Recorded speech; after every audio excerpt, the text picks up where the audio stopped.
네, 지금 저희 뒤로 보이는 이곳이 바로 사도광산입니다. 자, 일본은 이렇게 지난해에 이어서 또다시 사도광산의 유네스코 세계문화유산 등재를 추진하고 있는데요. 네, 이곳은 일제강점기 조선인 강제노역의 현장으로 이미 알려진 곳이죠.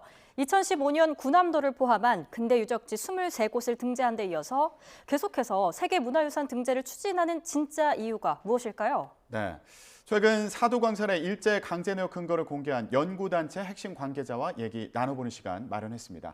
일제 강제동원 평화연구회 정혜경 대표 연구원 연결돼 있습니다. 네, 대표님 안녕하세요. 네, 안녕하세요. 예. 자, 먼저 네. 사도광산이라는 곳이 대체 어떤 곳인가 시청자 여러분들이 좀 궁금하실 것 같습니다. 설명 부탁드릴게요. 예, 사도광산은 그러니까 16세기 말부터 1989년까지 한 500년이 넘는 기간 동안 이제 채굴한 광산인데요. 금과 은, 그다음에 이제 구리 등을 채굴을 했고요. 이제 미쓰비시가 103년 정도 가지고 있어서 지금도 미쓰비시가 그래서 가지고 있어요. 그런데 이제 임진왜란 때부터 해서 뭐 아시아 태평양 전쟁 시기까지 걸쳐서 계속 침략을 할 때 비용이라던가 아니면 자기네들의 통치 자금이라던가 이런 걸 쓰기 위한 목적으로 이제 운영을 한 것이기 때문에 어떻게 보면 침략의 땅이다 이렇게 음, 말씀드릴 수 있습니다. 네, 그곳에서 음. 과거 조선인이 예, 일을 했고 강제 예, 노역을 예, 했다는 증거를 찾았다고 하는데 어떤 증거를 예. 찾았나요? 미쓰비시 자체가 이제 발표한 공식적인 숫자가 조선이 이제 1519명을 이제 동원했다. 이렇게 한 숫자는 있어요. 근데 거기에 대한 근거가 되는 사람의 명단은 없었습니다. 그런데 이제 그 미쓰비시가 작성한 그 담배를 배급할 때 했던 명부가 있어서요. 그것을 제가 세 종류를 입수해서 이제 494명의 우리 동포들의 이름을 찾아냈고요. 그 외에 이제 다른 자료를 통해서도 해서 이제 745명의 이름을 찾아냈습니다. 근데 이제 여기를 보면은 뭐 이제 너무나 가혹한 상황 때문에 탈출을 했다거나 이렇게 됐을 때 뭐 우리는 일반적으로 이제 무슨 이제 퇴사를 한다거나 아니면 결근을 한다거나 이렇게 표시해야 되는데 그게 아니라 이제 도주라고 표시를 하고요. 그 다음에 해방 이후에도 돌려보내지 않고 계속 이제 통제를 하면서 광산에서 관리를 했어요. 음, 근데 이제 이런 자료들은 이 자료는 미쓰비시가 이제 공식적으로 작성한 거기 때문에 좀 명확하게 강제동원의 근거가 된다라고 말씀드릴 수 있습니다. 예. 음. 자, 그러니까 당시에 담배 네. 배급 명부를 발견을 예, 하셨고 여기에 예, 뭐 결근이나 사직 이런 표현이 아니라 도주라는 예, 표현이 예, 있었고 이런 걸 예, 통해 볼 때 이제 예, 강제 그렇죠. 노역의 근거가 된다 이런 예, 설명이셨고요. 예, 자, 이렇게 강제 노역의 근거들이 계속 예, 나오니까 예, 일본이 이 예, 세계유산 등재를 추진할 때요. 역사에서 아예 그 예, 기간을 예, 제외하도록 했다고 합니다. 예, 그러니까 예, 자, 2015년에는 메이지 유신까지였고요. 예, 이번에는 에도 시대까지로 예, 이제 세계 유산 등재를 추진할 때 이때까지만 인정을 해달라 뭐 그런 의미인 거잖아요. 예, 예. 그러니까 결국에는 1930년대 강제 노역이 있었던 예, 역사는 빼자는 예, 건데 예. 이렇게 세계유산 등재할 때요. 이거 기한을 정해서 신청할 수 있는 겁니까? 그러니까 신청 자체는 기간을 특정할 수는 있어요. 예를 들면 우리 뭐 한양도성을 한다라고 하면 그건 이제 조선시대 이렇게 특정할 수는 있죠. 그런데 그 현장이 사이트가 가지고 있는 전체 역사에 대해서는 유네스코는 기간과 무관하게 전체 역사를 다 포함해라. 이렇게 하는 것은 당연히 요구를 하고 있습니다. 그래서 기간을 특정하는 것과는 상관이 없다고 보여지고요. 만약에 심사가 진행된다라고 하면 당연히 완전한 역사, 그러니까 전체 역사는 다 포함해야 한다고 생각하고 유네스코에서도 그렇게 이코모스나 이런 데서도 요구를 할 것이라고 보여집니다. 음. 그러니까 강제 노역 기간 제외하는 건 예, 불가능하다라는 말씀이신 예, 거죠? 예, 네. 그렇죠.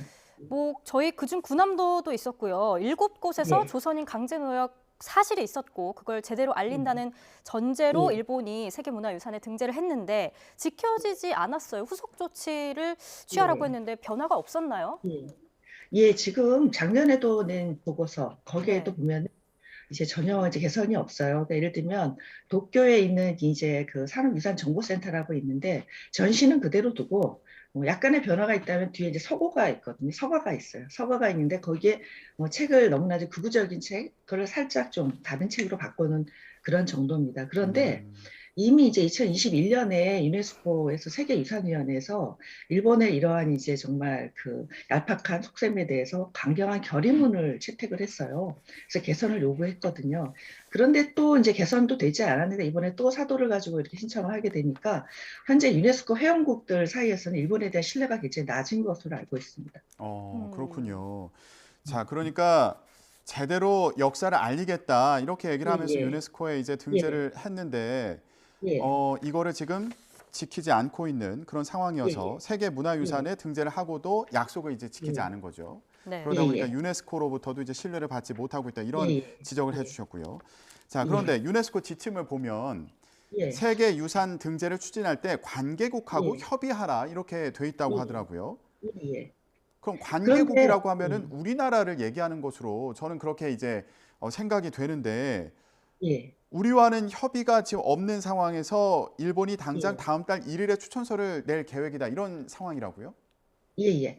근데 이제 상식적으로 봤을 때 우리가 이제 강대국하고 협의를 하려면 그게 정부 간의 협의를 얘기하잖아요. 예. 근데 일본은 그게 아니라 이제 그 개인적으로 뭐 의견을 수렴했다거나 아니면 접촉을 했다거나 이런 걸 가지고 그동안 계속 관계국 협의라고 이렇게 호도를 해왔어요. 음. 그래서 향후에도 이런 식으로 개인적 차원의 그 접촉을 가지고 의견 수렴 정도를 가지고 대응할 것으로 보입니다. 그러니까 그런 속셈에 대해서 저희가 알고 대응 대책을 마련을 해야 된다고 생각을 합니다.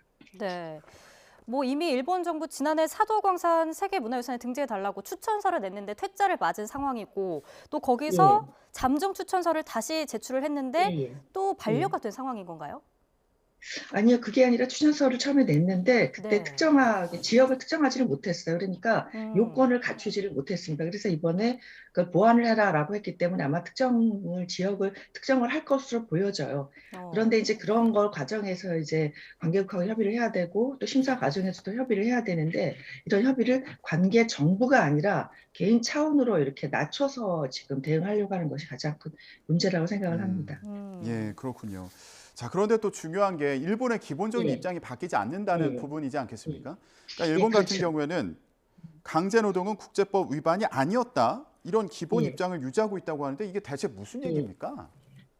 이게 이미 이제 일본이 했던 그 강제 노동이 국제법을 위반했다는 것은 국제기구가 인정을 했어요. 예. 이제 1999년에 국제노동기구 ILO에서 이제 거기에서 공식적으로 회의에서 인정을 했고요. 그 다음에 또 더 중요한 건 일본 국내에서도 이 부분에 대해서 이제 법조계, 그러니까 일본 변호사협회가 있는데 변호사협회에서 2002년에 보고서를 아예 내가지고 일본이 완전히 국제법을 위반했다는 것을 인정을 했습니다.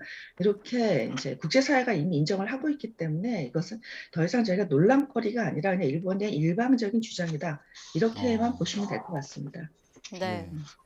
그렇군요. 어찌됐든 음, 오는 2월 1일 음, 정식 추천서를 제출할 방침인데 일본이요. 음, 음. 우리가 이 심사에 대해서 어떻게 대응을 하면 좋을까요?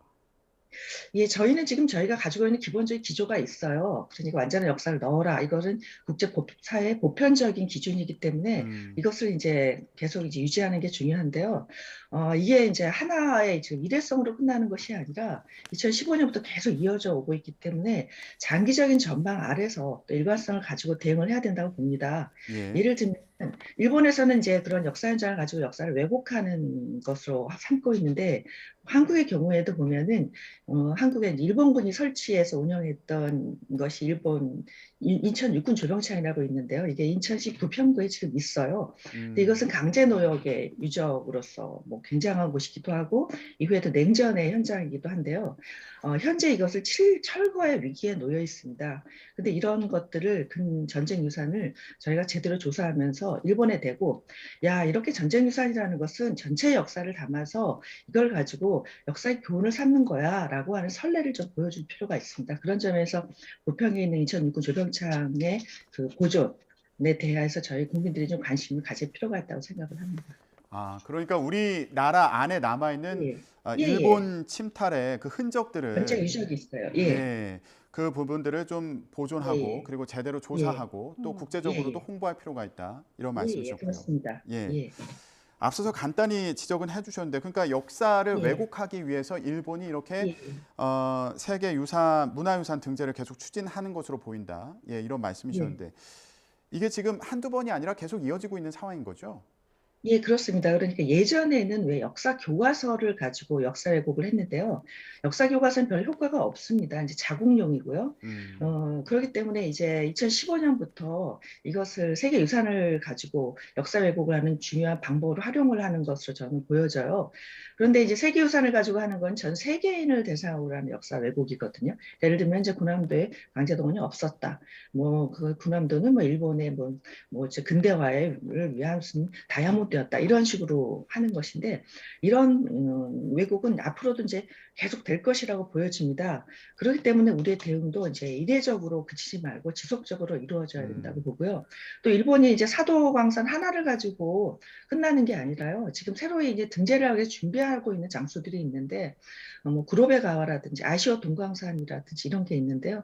이것들도 다 강제동원의 엄청난 노역지예요. 그렇기 때문에 저희의 대응도 굉장히 장기적으로 가야 된다고 생각을 합니다. 예. 앞서서 지금 우리나라 안에 남아 있는 그런 일제 침탈의 흔적들을 잘 보존하고 이제 조사를 해야 된다 이런 말씀을 해주셨는데 예, 그렇다면 국제 무대에서 또 우리 정부가 할 수 있는 역할이 있을 것 같아요. 만약에 지금은 예, 어떻게 하고 있는지 그리고 보완해야 될 부분이 있다면 뭐가 있을까요? 예, 예. 뭐 지금도 굉장히 뭐 열심히 또 방향 가지고 잘 가고 있다고 생각을 해요. 그런데 지금은 지금 예전보다 예전 2015년보다 좀 힘든 상황이 있습니다. 그 중에서 우리가 할 수 있는 게 뭐냐면 2015년에는 이제 강제성을 입증하기 위한 모든 근거를 총괄 관리하는 그런 진상규명위원회가 정부 기구로 있었어요. 예. 그래서 그걸 가지고 효율적으로 대처할 수 있었거든요. 근데 지금은 2015년 말에 위원회가 없어진 다음에 뭐 자료가 다 여러 기관 흩어지고 전문가도 흩어지고 뭐 이래가지고 이 정부가 체계적으로 강제성 문제를 대응할 때 굉장히 좀 어려운 점이 있습니다. 그런데 아까 말씀드린 대로 일본은 사도로 끝나는 게 아니라 계속 다른 장소가 지금 있지 않습니까? 그러니까 그런 예. 다른 장소에 대해서 저희가 대응을 하려면은 이제 그 총괄적으로 진상 규명을 할 이런 위원회를 복원을 해야 되는데요. 지금 현재 현행 법은 있어요. 법은 있는데 실행을 할 기구를 법에서 이제 지정을 안 했거든요. 음. 그래서 그 부분은 지금 현재 국회에 계류 중이기 때문에 국회에서 법을 빨리 통과시켜가지고 이것에 대한 그 위원회를 복원을 해서 정말 체계적으로 강제성을 대응을 할 필요가 있다 이런 생각을 합니다. 예, 네. 알겠습니다. 체계적인 대응이 되기를 예, 예, 기대하겠습니다.